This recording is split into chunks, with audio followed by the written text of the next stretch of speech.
আসসালামু আলাইকুম, স্বাগতম বিবিসি সংবাদে। আমি মোহাম্মদ রাকিব। আজকের সব আন্তর্জাতিক খবর নিয়ে হাজির হয়েছি। শুরুতেই জানিয়ে দিব সংবাদ শিরোনাম, তারপর বিস্তারিত। নেতানিয়াহুর সঙ্গে আলোচনা করেই ইরান যুদ্ধের সমাপ্তি টানা হবে। উপসাগরীয় দেশগুলোতে রাতভর হামলা চালিয়েছে ইরান। ইরানে হামলা অব্যাহত, কেউ আতঙ্কে, আবার কেউ ভাসছে খুশির জোয়ারে। ইরানের উদ্দেশ্যে চীন থেকে রওনা দিয়েছে রাসায়নিকবাহী দুটি কার্গো। ইরানের তীব্র হামলায় ইসরায়েল ছাড়ছে ইহুদিরা। আসসালামু আলাইকুম, স্বাগতম জানাচ্ছি বিবিসি সংবাদে। আমি মোহাম্মদ রাকিব। এতক্ষণ শুনছিলেন সংবাদ শিরোনাম, এবার বিস্তারিত পর। ইসরায়েলের প্রধানমন্ত্রী বেঞ্জামিন নেতানিয়াহুর সঙ্গে একটি গভীর, সুপরিকল্পিত এবং দীর্ঘস্থায়ী আলোচনার মাধ্যমেই বর্তমান ইরান ইসরায়েল উত্তেজনার একটি চূড়ান্ত এবং দীর্ঘমেয়াদী সমাপ্তি টানা হতে পারে। সাম্প্রতিক সপ্তাহগুলোতে আমরা দেখেছি যে আন্তর্জাতিক সম্প্রদায়, বিশেষ করে যুক্তরাষ্ট্র এবং ইউরোপীয় ইউনিয়ন, এই অঞ্চলে একটি স্থিতিশীল পরিবেশ ফিরিয়ে আনার জন্য পর্দার আড়ালে নিরলসভাবে কাজ করে যাচ্ছে, কারণ তারা খুব ভালো করেই জানে যে এই দুটি শক্তিশালী রাষ্ট্রের মধ্যকার কোনো দীর্ঘস্থায়ী সংঘাত সমগ্র বিশ্বের অর্থনীতি, জ্বালানি সরবরাহ এবং গ্লোবাল সাপ্লাই চেনের ওপর একটি মারাত্মক নেতিবাচক প্রভাব ফেলতে পারে। বিশেষজ্ঞরা মনে করছেন, নেতানিয়াহুর নেতৃত্বাধীন ইসরায়েলি প্রশাসন তাদের জাতীয় নিরাপত্তার বিষয়ে কোনো ধরনের ছাড় দিতে নারাজ, এবং সেই কারণেই যে কোনো ধরনের শান্তি চুক্তি বা যুদ্ধবিরতির সিদ্ধান্তে পৌঁছানোর আগে তাদের কনফিডেন্সে নেওয়াটা আন্তর্জাতিক মধ্যস্থতাকারীদের জন্য একটি প্রধান শর্ত হয়ে দাঁড়িয়েছে। এই পরিস্থিতিতে বিভিন্ন থিঙ্ক ট্যাঙ্ক এবং আন্তর্জাতিক সম্পর্ক বিশ্লেষকরা ধারণা করছেন যে একটি সম্ভাব্য চুক্তির রূপরেখা তৈরি করতে একাধিক ধাপের আলোচনা প্রয়োজন হবে, যেখানে ইরানের পারমাণবিক কর্মসূচি, তাদের আঞ্চলিক প্রভাব এবং ইসরায়েলের নিজস্ব আকাশ প্রতিরক্ষা ব্যবস্থার নিশ্চয়তার মতো জটিল বিষয়গুলো অন্তর্ভুক্ত থাকবে। এই ধরনের একটি আলোচনা শুধু কয়েক দিনের ব্যাপার নয়, বরং এটি একটি দীর্ঘস্থায়ী কূটনৈতিক প্রক্রিয়া হতে পারে, যেখানে উভয় পক্ষকেই তাদের নিজস্ব কিছু শর্ত থেকে সরে এসে একটি মাঝামাঝি অবস্থানে পৌঁছতে হবে। বিশ্ববাজারে তেলের দাম ইতিমধ্যে এই উত্তেজনার কারণে বেশ কয়েকবার ওঠানামা করেছে, যা প্রমাণ করে যে বিনিয়োগকারীরা এই অঞ্চলের প্রতিটি ছোটখাটো খবরের ওপর কতটা তীক্ষ্ণ নজর রাখছেন।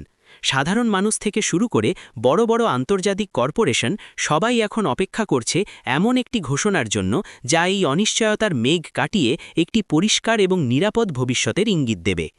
উপসাগরীয় অঞ্চল থেকে প্রাপ্ত সর্বশেষ তথ্যানুযায়ী মধ্যপ্রাচ্যের আকাশসীমায় একটি অভাবনীয় এবং চাঞ্চল্যকর পরিস্থিতির সৃষ্টি হয়েছে, কারণ বেশ কয়েকটি আন্তর্জাতিক সংবাদ মাধ্যম এবং আঞ্চলিক পর্যবেক্ষণকারী সংস্থার রিপোর্টে দাবি করা হচ্ছে যে ইরান রাতভর উপসাগরীয় দেশগুলোর আকাশসীমায় তাদের কৌশলগত অপারেশন পরিচালনা করেছে, যা পুরো অঞ্চলের নিরাপত্তা ব্যবস্থায় একটি নতুন মাত্রার উদ্বেগ তৈরি করেছে। এই ধরনের অপারেশনাল মুভমেন্টের কারণে উপসাগরীয় দেশগুলো, যাদের মধ্যে রয়েছে সংযুক্ত আরব আমিরাত, সৌদি আরব, কুয়েত এবং বাহরাইনের মতো রাষ্ট্রগুলো, তাদের নিজস্ব আকাশ প্রতিরক্ষা ব্যবস্থাকে সর্বোচ্চ সতর্কাবস্থায় বা হাই অ্যালার্টে রাখতে বাধ্য হয়েছে। রাতের অন্ধকারের এই ধরনের মুভমেন্ট কেবল সামরিক দৃষ্টিকোণ থেকেই তাৎপর্যপূর্ণ নয়, বরং এটি গ্লোবাল সিভিল এভিয়েশন বা বেসামরিক বিমান চলাচলের ওপরও একটি তাৎক্ষণিক এবং বড় ধরনের প্রভাব ফেলেছে, যার ফলে আমরা দেখতে পেয়েছি যে অসংখ্য আন্তর্জাতিক ফ্লাইটকে তাদের নির্ধারিত রুট পরিবর্তন করতে হয়েছে, অনেক ফ্লাইট বাতিল করা হয়েছে এবং যাত্রীরা বিশ্বের বিভিন্ন বিমানবন্দরে আটকা পড়ে চরম ভোগান্তির শিকার হয়েছেন।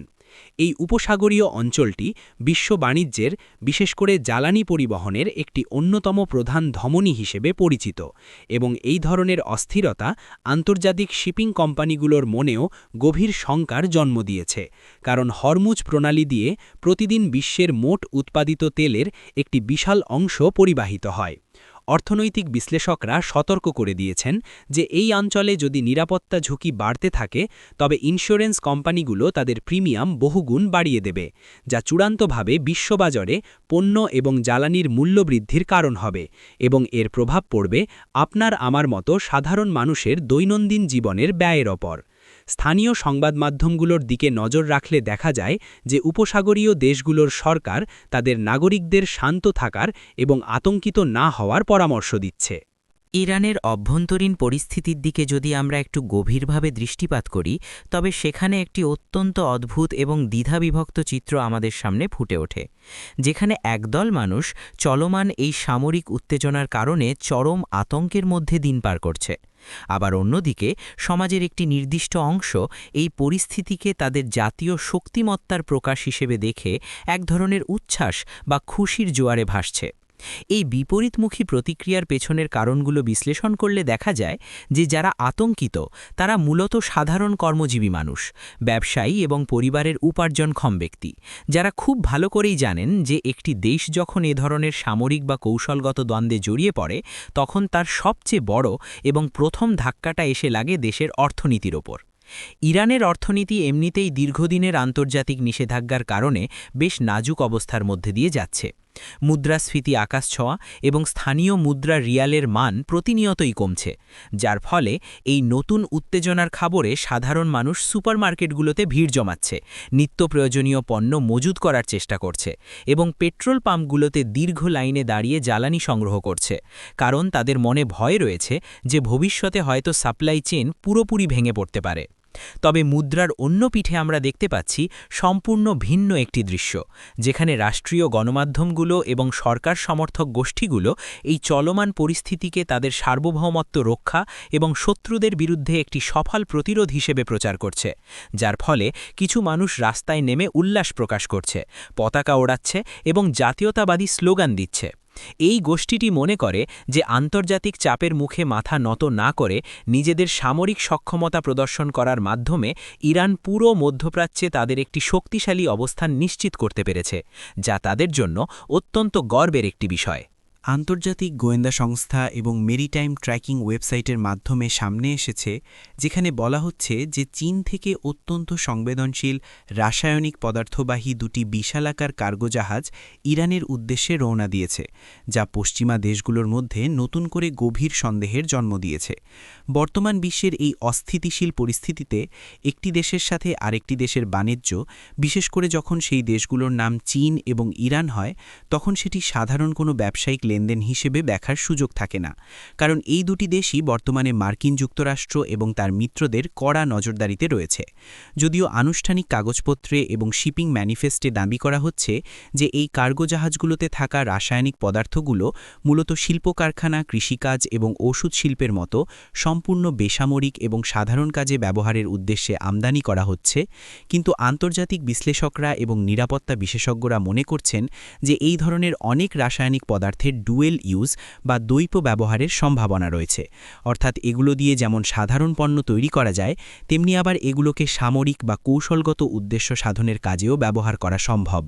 এই কার্গো জাহাজগুলোর গতিপথ, সমুদ্রপথে তাদের অবস্থান এবং গন্তব্যে পৌঁছানোর সম্ভাব্য সময় নিয়ে স্যাটেলাইটগুলোর মাধ্যমে সার্বক্ষণিক নজরদারি চালানো হচ্ছে এবং ধারণা করা হচ্ছে যে এই ঘটনাটি আন্তর্জাতিক মহলে নতুন করে একটি কূটনৈতিক বাদানুবাদের জন্ম দিতে পারে।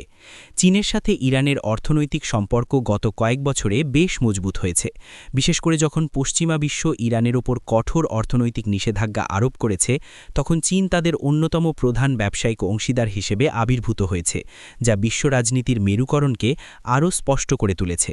অনেক অর্থনৈতিক বিশ্লেষকের মতে ইরান তাদের ভঙ্গুর শিল্প খাতকে পুনরুজ্জীবিত করার জন্য এই ধরনের কাঁচামালের ওপর দারুণভাবে নির্ভরশীল এবং তারা যে কোনো মূল্যে এই সরবরাহ লাইনটি সচল রাখতে চায়। ইসরায়েলের ভেতরে একটি অত্যন্ত উল্লেখযোগ্য এবং সমাজতাত্ত্বিক পরিবর্তন লক্ষ্য করা যাচ্ছে, যা হল সে দেশের সাধারণ নাগরিকদের, বিশেষ করে ইহুদি জনগোষ্ঠীর একটি বড় অংশের দেশ ছেড়ে অন্যত্র পাড়ি জমানোর প্রবণতা, যা এখন আন্তর্জাতিক সংবাদ মাধ্যমগুলোর অন্যতম প্রধান শিরোনামে পরিণত হয়েছে। বেন গুরিয়ন বিমানবন্দর থেকে শুরু করে অন্যান্য প্রস্থান পয়েন্টগুলোতে যদি নজর দেওয়া যায়, তবে দেখা যাবে যে হাজার হাজার মানুষ তাদের পরিবার পরিজন নিয়ে তড়িঘড়ি করে লাগেজ গুছিয়ে নিরাপদ আশ্রয়ের খোঁজে ইউরোপ, আমেরিকা বা অন্য কোনো পশ্চিমা দেশে চলে যাওয়ার চেষ্টা করছেন, কারণ দিনের পর দিন সাইরেনের শব্দ, বাংকারে আশ্রয় নেওয়ার আতঙ্ক এবং সার্বক্ষণিক একটি অনিশ্চয়তার মধ্যে জীবনযাপন করা তাদের জন্য মানসিকভাবে অসম্ভব হয়ে দাঁড়িয়েছে। ইসরায়েল এমন একটি দেশ যা মূলত বিশ্বের বিভিন্ন প্রান্ত থেকে আসা ইহুদি অভিবাসীদের নিয়ে গঠিত হয়েছিল, কিন্তু বর্তমানে আমরা যেটিকে দেখছি তা হলো এক ধরনের রিভার্স মাইগ্রেশন বা উল্টো অভিবাসন, যেখানে দ্বৈত নাগরিকত্ব থাকা মানুষজন তাদের দ্বিতীয় পাসপোর্টের সুবিধা ব্যবহার করে দ্রুত দেশ ছাড়ছেন। এই ব্যাপক হারে দেশত্যাগের ঘটনা ইসরায়েলের অর্থনীতির ওপর, বিশেষ করে তাদের অত্যন্ত সমৃদ্ধ এবং বিশ্ববিখ্যাত প্রযুক্তি খাত বা টেক ইন্ডাস্ট্রির ওপর একটি মারাত্মক নেতিবাচক প্রভাব ফেলতে শুরু করেছে। কারণ যারা দেশ ছাড়ছেন তাদের মধ্যে একটি বড় অংশই হলেন উচ্চশিক্ষিত পেশাজীবী, আইটি এক্সপার্ট, ডাক্তার এবং ব্যবসায়ী, যাদের মেধা এবং বিনিয়োগের ওপর দেশটির অর্থনীতির একটি বড় অংশ নির্ভরশীল। শুধু তাই নয়, রিয়েল এস্টেট মার্কেট থেকে শুরু করে সাধারণ ব্যবসা বাণিজ্য সবকিছুতেই এই জনশূন্যতার প্রভাব স্পষ্ট হয়ে উঠছে। কারণ মানুষ যখন দেশ ছেড়ে চলে যায়